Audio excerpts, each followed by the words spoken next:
రోజూ తల్లికన్నా ముందే లేస్తున్నాడు. ఏ వేళప్పుడైనా రాజ్యం రావచ్చని వీధి తలుపులు తెరిచి గేటు తాళం తీసి గేటుకెదురుగా కుర్చీ వేసుకుని కూర్చుంటున్నాడు. మళ్ళీ కాసేపటికి రాజ్యం గేట్లోకి రాగానే ఎదురుగా ఉన్న తనని చూసి భయపడి మళ్ళీ వెనక్కి వెళ్ళిపోతుందేమోనని కుర్చీ బెడ్రూంలో వేసుకుని కిటికీ రెక్క కొంచెం గేటు కనపడేలా తీసి అక్కడ కూర్చుంటున్నాడు. తనేమీ మాట్లాడకూడదు. రాజ్యం వస్తుంది, నెమ్మదిగా లోపలికొస్తుంది. తల్లి పలకరిస్తుంది, మామూలుగా కాఫీ కలుపుతుంది, టిఫిన్ చేస్తుంది. అన్నీ మామూలుగానే అయిపోతాయి. మళ్ళీ రొటీన్లో పడిపోతుంది. అమ్మయ్యా, కానీ తనొకటి మట్టుకు బాగా గుర్తుపెట్టుకోవాలి. రాజ్యం టిఫిన్ ఎలా చేసినా, కాఫీ వేడిగా లేకపోయినా, బట్టలు వెంటనే తీసి పెట్టకపోయినా ఏమీ మాట్లాడకూడదు. రాజ్యం మంచిది, తప్పకుండా వస్తుంది. విడాకులు మంజూరు కాలేదు. మళ్ళీ రాజ్యం ఇంటికొచ్చేస్తుందని వినగానే రమణమూర్తి ఎంత సంతోషించాడో పతాంజలి, ప్రమీల అంత కంగారు పడ్డారు. స్వరాజ్యం కాకినాడలో ఉంటేనే వాళ్ళకి లాభం, కాని వెనక్కి ఇంటికొచ్చేస్తే మనసుకెంత నచ్చజెప్పుకున్నా వదినగారి ముందు వాళ్ళిద్దరూ తలెత్తి మాట్లాడే పరిస్థితుల్లో లేరు. ధర్మం ముందు అధర్మం ఎలా తలెత్తలేదో అలాంటి పరిస్థితుల్లో ఉన్నారు వాళ్ళు. అందుకే నెమ్మదిగా అన్నగారి ఇంటికి రాకపోకలు తగ్గించేశారు. ఇంకా అతని దగ్గరే ఉంది, అంతా ఊడ్చేశారుగా. కానీ రమణమూర్తికి అసలు ఈ దృష్టే లేదు. ఇంకా రాజ్యం రాలేదేంటి అని తప్పితే మరో ఆలోచనే రావడం లేదతనికి. అతను పడుతోన్న అవస్థ చూసి పంకజం కాస్త భయపడుతూనే, పోనీ రాజ్యాన్ని రమ్మని నువ్వొకసారి ఫోన్ చేయకూడదరా అంది. ఒక్క నిమిషం అవును చేస్తేనో అనిపించింది రమణమూర్తికి. మరో నిమిషం ఆ బుట్టికాయ తిలకగాడు ఫోనెత్తితే, మేం చచ్చిపోయిన మనుషులం, మీరు చచ్చిపోయారంటే ఛీ, అంతకన్నా నిజంగా చావడం నయం. రాజ్యం కోసం ఎదురు చూడకుండా ఉండలేడు. ఆమెని తనంత తానుగా రమ్మనలేడు. మనసులో ఒకటనుకుంటూ పైకి ఒకటనుకోవడంలో, మాటలో బాగా తేడా కనబడుతోంది. అందులోనూ ఇదివరకు నలుగురిలోకి వెళ్ళినప్పుడు స్వరాజ్యం అక్కడున్న వారందరితో కలివిడిగా మాట్లాడేసి, రమణమూర్తి లాంటి గొప్ప మనిషి వచ్చాడు అన్నట్టు ఇంప్రెషన్ ఇచ్చేసి, ప్రతి వాళ్ళు వచ్చి రమణమూర్తిని పలకరించి వినయంగా మాట్లాడేలా ఏర్పాటు చేసేది. ఉద్యోగంలో అతను అనుభవించే అధికారం, హోదా ఇంట్లోనూ బంధువుల ముందు కూడా చూపించడానికి అతనికి అవకాశం కల్పించేది. దాంతో ఎవరైనా వచ్చి రమణమూర్తితో మాట్లాడాలి తప్పితే అతనంతటా అతనుగా వెళ్ళి ఎవరినీ పలకరించే అలవాటు రమణమూర్తికి లేదు. ఇది కాస్త ఇబ్బందిగానే ఉందతనికి. నలుగురు కలిసినప్పుడు ఇదివరకులా ఎవరూ వచ్చి అతనితో మాట్లాడడం లేదు. అందరికీ రమణమూర్తి అంటే ఒక విధమైన భయం, గౌరవం. స్వరాజ్యం వాళ్ల మధ్యన ఒక వారధిలా నిలబడేది. ఇప్పుడు ఆ వారధి కూలిపోయింది. దాంతో రమణమూర్తిని పలకరించే మనిషే లేడు. అందరితో కలిసి మాట్లాడడం ఎలాగో అతనికి తెలీదు. భరించలేనంత ఒంటరితనం అనుభవిస్తోన్న రమణమూర్తికి స్వరాజ్యం ఎప్పుడొస్తుందా అని ఎదురు చూస్తూ, ఆమెను గురించే ఆలోచిస్తూ అందులోనే ఆనందం అనుభవిస్తున్నాడు. ఆ చేసే సేవేదో మొగుడికే చేయొచ్చు కదా, మొగుడికన్నా ఎక్కువ అనాథలు అన్న తల్లి మాట స్వరాజ్యాన్ని బాగా ఆలోచించేలా చేసింది. ఏం సేవ చేయలేదు మొగుడికి? పెద్దవాళ్ళు చెప్పినట్టు పతియే ప్రత్యక్ష దైవం అనుకుంది. ఇల్లే కైలాసం అనుకుంది. ఆ దేవుడేనయం కనీసం మనకి కొన్ని కోరికలుంటాయి అనుకుంటాడు. ఈ దేవుడికి తనకి కూడా ఒక ఆలోచన ఉంటుందన్న ఆలోచనైనా వచ్చిందా? తనని ఎప్పుడైనా కనీసం సాటి మనిషిలైనా చూశాడా? ఆ కుటుంబం కోసం ఎంత కష్టపడి ఏ కార్యం సాధించినా పొరపాటునైనా బాగుంది అన్న ఒక్క ముక్క అన్నాడా? అతని తల్లిని స్వంత తల్లి కన్నా ఎక్కువ గౌరవించింది. అతని తమ్ముణ్ణి తన తమ్ముడి మాటే మరిచిపోయే ప్రయోజకుడిని చేసింది. మరింక అతని చెల్లెలి మాట చెప్పనక్కర్లేదు. పుట్టింటి వాళ్ళు తనకిచ్చిన తనకంటూ మిగిలిన బంగారం మొత్తం ఊడ్చి ఆమె చేతిలో పెట్టేసి తను బోసి మెడతో మిగిలిపోయింది.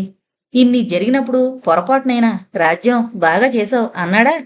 అత్తగారంటుంటే కూడా వారించాడు. ఇంక చాలే అమ్మా, మరి అంత పొగడకు, పొగరుగా తయారవుతుంది అని అతనన్నమాట అప్పుడు తను పట్టించుకోలేదు. కాని ఇప్పుడు జరిగిపోయిన విషయాలు ఒక్కొక్కటి తలుచుకుంటుంటే ఇన్ని సంవత్సరాలు తను ఆ కుటుంబానికి చేసిన సేవ బూడిదలో పోసిన పన్నీరు చందమే అనిపించింది. సరే పోనీ సేవ చేయాలనుకుంది, చేసింది. వాళ్ళు గుర్తించాలని మెచ్చుకోవాలని చేయలేదు కదా. అసలు మనం నిస్వార్థంగా ప్రతిఫలాపేక్ష లేకుండా చేసేదే కదా సేవంటే. అలా అనుకుంటే మరి తను అలాగే చేసింది. 30 సంవత్సరాల పైన మనస, వాచ, కర్మణ వారి నుంచి ఒక్క మంచి మాటైనా ఆశించకుండా రోజులో 24 గంటలు ఆ ఇంటికే అంకితమైపోయింది. లాభం తనేమీ ఆశించలేదు. కాని నిజంగా లాభపడింది వాళ్ళు. తనకేం అక్కర్లేదు. కాని అంతస్తుల మీద అంతస్తులున్న వాళ్లే తన వల్ల మరో అంతస్తుకు ఎదగగలిగారు. పంచభక్ష పరమాన్నాలు పళ్ళెంలో నిండుగా ఉన్నవాళ్లే తన వల్ల మరో పిండి వంట వడ్డించుకోగలిగారు. తను చేసింది సేవ అయితే అది నిజంగా చేరవలసిన వారికి చేరిందా? ఈ ఎండలో వానలో తడుస్తూ చలికి వణికిపోతూ రోడ్డు పక్కనున్న మనిషికి తలపైన ఒక కప్పు అమరిస్తే దానికి సార్థకత ఉంటుంది. గంజి నీళ్ళకు కూడా నోచుకుని వాళ్ళకి పట్టెడన్నం పెడితే సార్థకత ఉంటుంది. మనుషుల కోసం మొహం వాచిన వాళ్ళకి నేనున్నానంటూ చేయందిస్తే సాయమవుతుంది. అంతేకాని అన్నీ అమర్చిన వాళ్ళకి ఎంత చేసినా అపాత్రదానమే అవుతుంది. ఇన్ని సంవత్సరాలు తన సర్వస్వము అయోగ్యుల పరం చేసిందా? స్వరాజ్యం మనసుని సమాధానపరుచుకోలేకపోతోంది. నిస్వార్థంగా ఆశ్రమంలో ఉన్న వాళ్లతో కలిసిమెలిసి మనసుకిష్టమైన పని చేసుకోవడంలో ఉన్న ఆనందం, నా మరిది నా ఆడపడుచు వాళ్ళకి నేను చెయ్యకపోతే మొగుడు సంఘం తప్పు పడతారు అని భయపడ్డంలో ఏముంది? అది నలుగురు ఏమంటారో అనే భయంతో నలుగురు కోసం చేయడం అవుతుంది తప్పితే తనకిష్టమైన పని చేసుకున్నట్టు అవదు కదా. మనిషికిష్టమైన పని అనుకున్నప్పుడు సముద్రాన్నైనా అవలేలగా ఈదేయచ్చు. కానీ మరొకరు చెప్పారు కదా అని ఏదైనా పని చెయ్యాలంటే అది పూలు కోయడం అన్నంత సున్నితమైన పనైనా అడవిని నరుకుతున్నంత కష్టంగా ఉంటుంది. అయినా సరే తన కోసమంటూ దానికో ఆలోచనంటూ ఉంటుందన్న మాట కూడా మరిచిపోయి ఆ కుటుంబానికి అంకితమైపోయింది. సంఘం ఏమంటుందోనన్న భయంతో ఆ ఇంటికి సేవ చేసింది. ఆ ఇంటి కోడలుగా తన బాధ్యతను గుర్తించి సేవ చేసింది. దానికి బదులుగా వాళ్ళ నుంచి తనేమీ ప్రతిఫలం ఆశించలేదు సరే, కాని ఇటువంటి ప్రతికూలత ఎదురవుతుందనుకోలేదు. ఏరు దాటి తెప్ప తగలేస్తారా? తల్లిలా ఆదరించవలసిన తనని ముష్టిదాల్లా నడివీధిలోకి నెట్టేస్తారా? అటువంటి దుర్మార్గం పనిచేసిన తమ్ముణ్ణి చెల్లెల్ని ఈ రమణమూర్తి సమర్థిస్తాడా? వాళ్ళకి లేని సంఘభయం తనకెందుకు? స్వరాజ్యం మనసు ఉడికిపోతోంది. వదలకూడదు. ముప్పు తిప్పలు పెట్టి 3 చెరువుల నీళ్లు తాగించాలి. ఆకలితో దాహంతో సగం చచ్చి నడి రోడ్డు మీద తానెంత నిస్సహాయంగా నిలబడిందో అతను అలాగే నిలబడాలి. పెళ్లి చేసుకుని పెళ్ళాన్ని ఇంటికి తెచ్చుకున్నంత మాత్రాన ఆమె పని మనిషి కన్నా హీనమనుకునే మగాళ్ళందరికీ బుద్ధొచ్చేలాంటి బుద్ధి చెప్పాలి. దానికి ఇప్పుడేం చెయ్యాలి? వెంటనే లాయర్ని కలవాలి. స్వరాజ్యం వెంటనే లాయర్ని కలిసింది. రమణమూర్తి దగ్గరికి తిరిగి వెళ్లడం సూతారాము ఇష్టం లేదని చెప్పింది. విడిపోతే న్యాయంగా తనకి రావలసిన భరణం వస్తుందా అని అడిగింది. ఈ కేసు కోసం రమణమూర్తి అతని పేర ఉన్నవన్నీ చెల్లెలు తమ్ముడి పేర ఎలా మార్పించాడో చెబుతూ సాక్ష్యంగా నేహా రాసిన ఉత్తరాలు చూపించింది. లాయర్ స్వరాజ్యానికి ధైర్యం చెప్పింది. ఇంత బలమైన సాక్ష్యాలు నీ దగ్గరుండగా నీకు బెంగెందుకమ్మా? ఎటొచ్చి ఈ లావాదేవీలన్నీ ఈ మధ్యనే జరిగాయని వాళ్ళెవరైనా వచ్చి సాక్ష్యం చెబితే బాగుంటుంది. నీ తోటికోడలు నేహ సాక్ష్యం చెబుతుందా? స్వరాజ్యం ఏమీ మాట్లాడలేకపోయింది. పతాంజలి ప్రమీలా ప్రవర్తించిన తీరు చూసిన స్వరాజ్యానికి మనుషుల మీద నమ్మకమే పోయింది. అందరూ అవకాశవాదులుగానే కనిపిస్తున్నారు. ఆ మాటే చెప్పింది లాయర్కి. లాయర్ నవ్వింది. సరేనమ్మా, మన ప్రయత్నం మనం చేద్దాం. కానీ ఒక విషయం నాకు అర్థం కావడం లేదు. నీ తమ్ముడు గురించి నాకు తెలుసు. అతను నీ డబ్బు పైసా ముట్టుకోడు. మరింకా నువ్వు ఈ కేసు గెలిచి నువ్వు అడిగిన డబ్బొస్తే మటుకు ఎవరికిద్దామని నీ ఆలోచన? నేను బతకొద్దా? సీరియస్గా అడిగింది స్వరాజ్యం. తప్పకుండా బతకాలి. కానీ నువ్వు బతకడానికి మాత్రమే అయితే అంత డబ్బు అక్కర్లేదనుకుంటాను. లేదు మేడం, నాకు కావాలి. ఇంకో విషయం, ఇక్కడ నాకు కావాలా వద్దా అన్నది కాదు కావలసింది. ఆ పతాంజలి ప్రమీలకి ఏమీ దక్కకూడదు. ఇన్నాళ్ళు వాళ్ళు నాలో అన్నపూర్ణనే చూశారు. కానీ నేను ఆదిశక్తి అవతారం కూడా ఎత్తగలనని వాళ్ళకి తెలియద్దా? ఆవేశపడింది స్వరాజ్యం. ఆవేశపడకమ్మా, నెమ్మదిగా ఆలోచించు. ఇదంతా రమణమూర్తి స్వార్జితం. ఎవరికైనా ఇచ్చుకునే హక్కు అతనికి ఉంది. లా ప్రకారం చూస్తే భర్త ఆస్తికి భార్య ఎప్పుడూ వారసురాలు కాదు. పిత్రార్జితమైతే అతని పిల్లలు వారసులవుతారు. స్వార్జితమైతే అతను ఎవరి పేర రాస్తే వాళ్ళు వారసులవుతారు. భార్య బతుకునున్నాళ్ళు కలిసున్నా విడిపోయినా కూడా పోషించే బాధ్యత మట్టుకు భర్తదే. కానీ వారసత్వం మట్టుకు భార్యకి లేదు. అంటే మరిప్పుడు నేను హైదరాబాదు వెళ్లడం తప్ప గత్యంతరం లేదా మేడం? ఎందుకు లేదు? నేను వారసత్వం మాట చెప్పానంతే. నువ్వున్నన్నాళ్ళు అతనున్నన్నాళ్ళు నిన్ను పోషించవలసిన బాధ్యత అతందే. నీ హక్కు కోసం నువ్వు పోరాడడంలో ఏమీ తప్పులేదు. మనం హైకోర్టుకి అప్పీలు చేసుకోవచ్చు. నేహా రాసిన ఉత్తరాలు మనకి బలమైన సాక్ష్యాలు. నువ్వు వెళ్ళినప్పుడు ఇంట్లోకి రానివ్వకుండా మొహం మీదే తలుపులు వేయడం అన్నది మెంటల్ టార్చర్ కిందకు వస్తుంది. ఈ పాయింట్లు చూపించి మనం కేసు నడపొచ్చు అని చెప్పి ఇది వరకు ఇలాగా భార్య వైపు సానుభూతి చూపించిన కోర్టు తీర్పులు కొన్నింటిని వివరించింది. అయితే అలాగే చేయండి మేడం అంటూ కావలసిన చోట్ల సంతకాలు పెట్టింది స్వరాజ్యం. హైకోర్టుకి అప్పీలు చేసుకున్న దగ్గర నుంచి ఇదే ఆలోచన స్వరాజ్యానికి. మళ్లీ కేసు వేసి తను మంచి పనే చేస్తోందా? మనసుకి సాంప్రదాయానికి మధ్యలో స్వరాజ్యం మదనం అధికమైంది. గొంగళి పురుగు జిగురులాంటి ద్రవంతో తన చుట్టూ దారాలల్లుకుని తనని తనే గూట్లో బంధించేసుకుంటుంది. అది పరిపక్వ దశకొస్తే తప్పితే సీతాకోక చిలుకై బయట ప్రపంచంలోకి ఎగురుతూ రాలేదు. అలాగే ఇన్నాళ్ళు స్వరాజ్యం కోపస్థ మండూకల్లా ఆ ఇంట్లో ఉండిపోయింది. ఇప్పుడు ఒక్కసారి బయట ప్రపంచంలోని స్వేచ్ఛావాయువులు పీల్చుకున్నాక ఆ పాత జీవితం జుగుప్సాకరంగా అనిపిస్తోంది. మరింక జీవితంలో ఆ జుగుప్సని తను భరించలేదు. అందుకే రమణమూర్తికి లాయర్ ద్వారా మళ్ళీ నోటీస్ పంపింది. కానీ ఇంట్లో మట్టుకు తల్లి మేనత్త దగ్గర నుంచి చాలా ప్రతికూలత ఎదుర్కోవాల్సి వస్తుంది. నయాన భయాన స్వరాజ్యానికి చెప్పి చెప్పి విసిగిపోయిన సుందరమ్మ సరస్వతి ఇద్దరూ కూడా నిరాహార దీక్ష మొదలు పెట్టారు. ముందు 2 రోజులు సత్యాగ్రహం అన్నారు. స్వరాజ్యంతో మాటలు మానేశారు. స్వరాజ్యంతో ఏంటి, అసలింట్లో ఎవరితోనూ మాట్లాడకుండా మౌనంగా వాళ్ల నిరసనని తెలియజేశారు. స్వరాజ్యం పట్టించుకోలేదు. 3వ రోజు నుంచి నిరాహార దీక్ష అన్నారు. తెల్లవారి లేస్తున్నారు. స్నానం పూజ అన్నీ చేస్తున్నారు. పొద్దున్న పూటైతే పెరట్లో అరుగు మీద, సాయంత్రమైతే ముందర అరుగు మీద కూర్చుంటున్నారు. మధ్యాహ్నం కాసేపు గదిలో నడుం వాలుస్తున్నారు. తప్పితే ఒక్క మెతుకైనా నోట్లో పెట్టుకోవడం లేదు. స్వరాజ్యానికి ఏం చెయ్యాలో తోచడం లేదు. తిలక్ లలిత ఈ నిర్ణయాన్ని స్వరాజ్యానికే వదిలేసి అసలు కల్పించుకోవడం లేదు.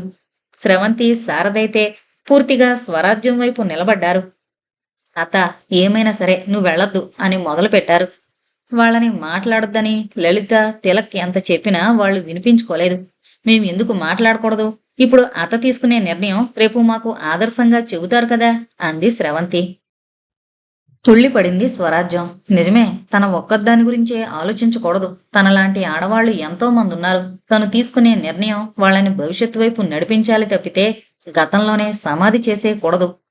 నెమ్మదిగా సుందరమ్మ పక్కన కూర్చుంది. అత్త, అన్నీ తెలిసిన నువ్వే ఇలా పట్టుదలకపోతే ఎలా చెప్పు? అక్కడికి వెళితే నేను మనిషిగా ఉండను, జీవోత్సవాన్ని అయిపోతాను. సుందరమ్మకి చెప్పలేనంత బాధేసింది.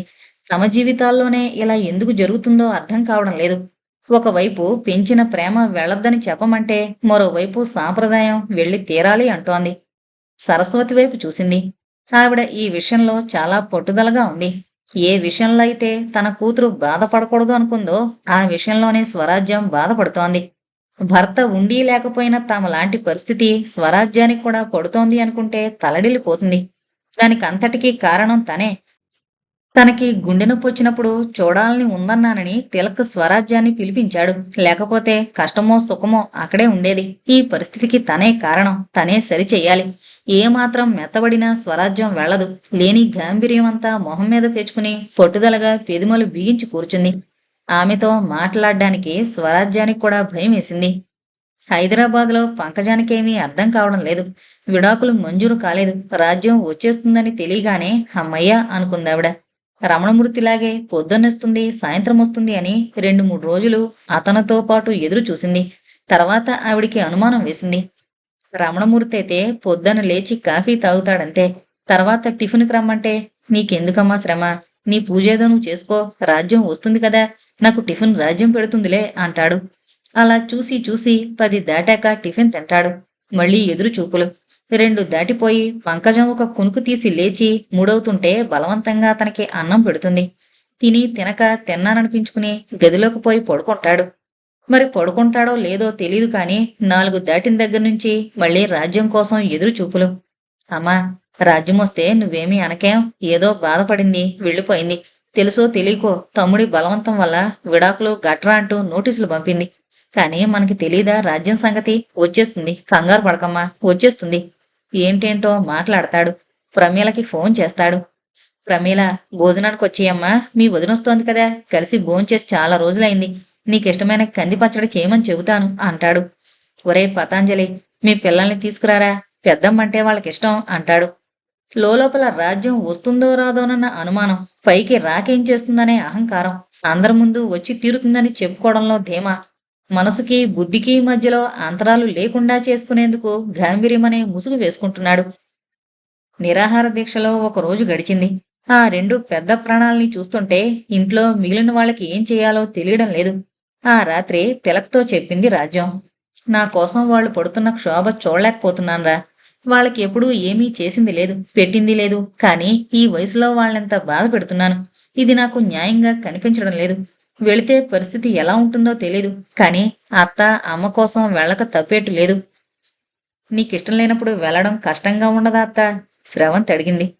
నా వాళ్ళ సంతోషం ముందు నా కష్టం పెద్దదేమీ కాదమ్మా. ఇప్పుడెంతకీ నీకు కావలసిందేంటి? వాళ్ళు నిరాహార దీక్ష మానడమా లేక నువ్వు వెళ్ళడమా? పాయింట్ తీసింది. నేను వెళితేనే వాళ్ళు దీక్ష మాన్తారు. రెంటికి సంబంధం ఉందని చెప్పింది స్వరాజ్యం.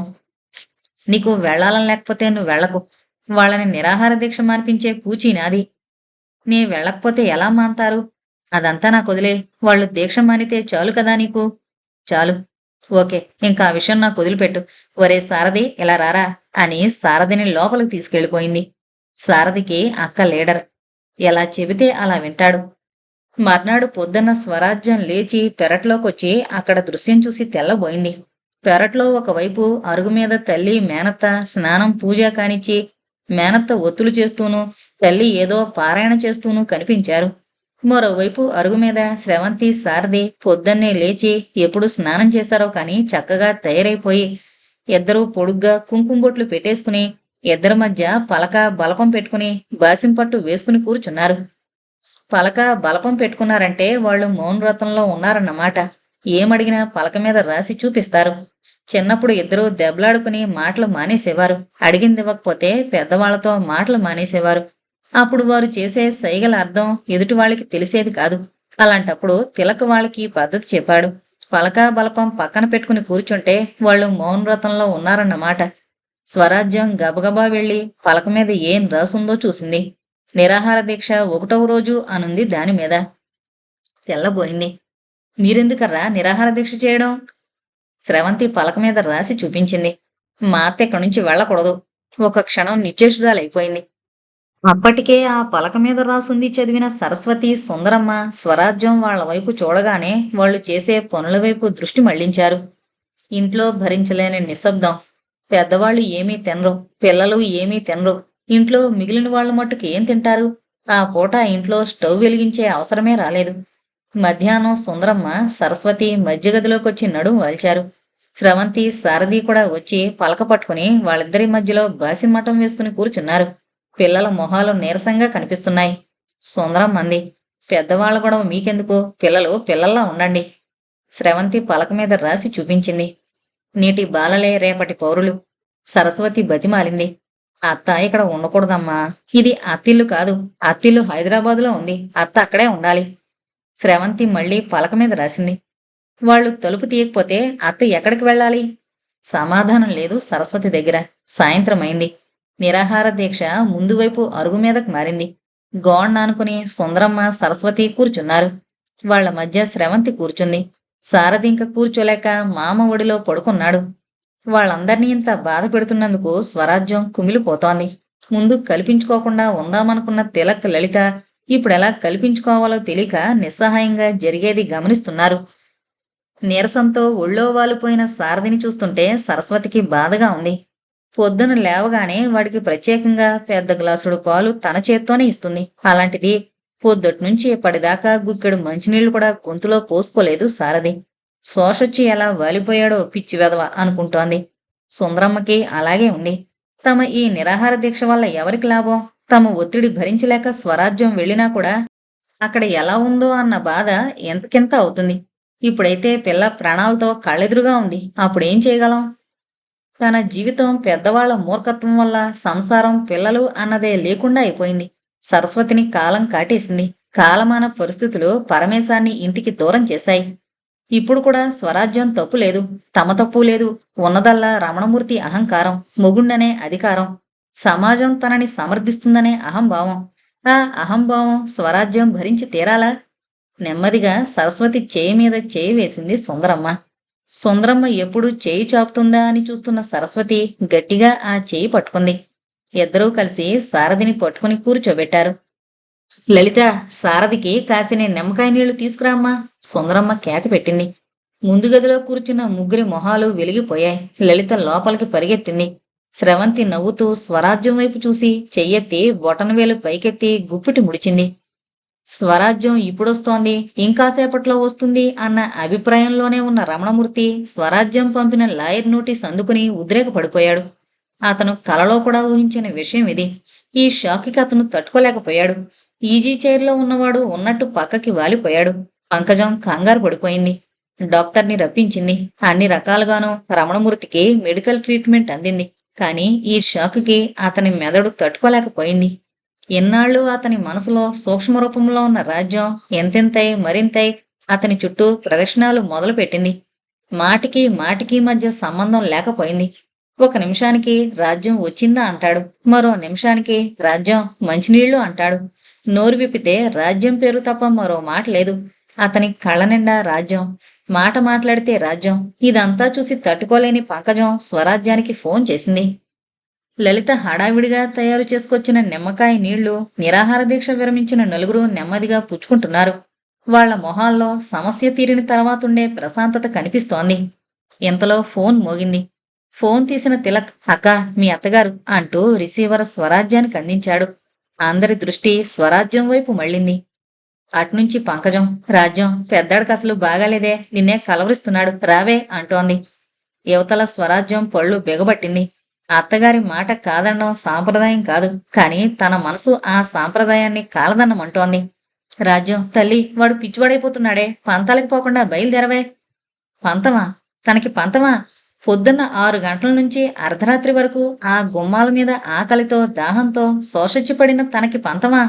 ఓసే, వాడు నీ పేరే కలవరిస్తున్నాడే, నీకోసం గిలగలా కొట్టుకుపోతున్నాడే.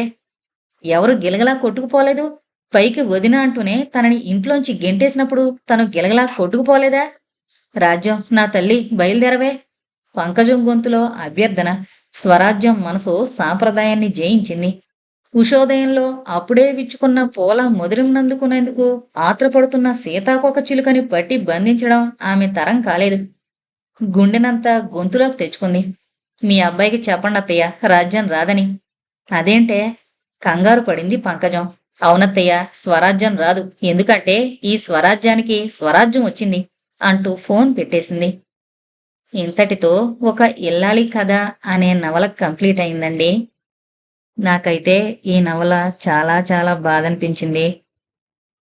ఒక బిడ్డకి తల్లిని 34 సంవత్సరాల పాటు దూరం చేశాడంటే ఆ రమణమూర్తి ఎంత కఠినాత్ముడో. నిజంగా ఇంకా సమాజంలో అలాంటి వాళ్ళు ఉన్నారా అనిపించింది ఈ కథ వింటుంటే. ఇది నా అభిప్రాయం. మీ అభిప్రాయాన్ని మీ కామెంట్స్ రూపంలో నాకు తెలియజేయగలరు. Thank you.